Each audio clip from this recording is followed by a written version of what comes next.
Hi guys, welcome back to my channel incredible lifestyle. I hope आप सब ठीक होंगे।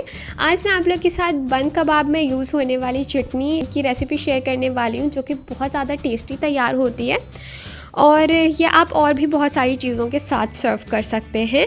तो इसे बनाने के लिए यहाँ पर सबसे पहले मैंने लिया है 1 कप इमली का पल्प, साथ ही 1 कप इसमें मेरे पास फ्रेश कोरिएंडर है वो लिया है, साथ ही आधा कप मैंने पुदीना लिया है, 2 हरी मिर्चें हैं और 4 से 5 जवे मैंने इसमें लहसुन के शामिल किए हैं, 2 मीडियम साइज़ के टमाटर हैं।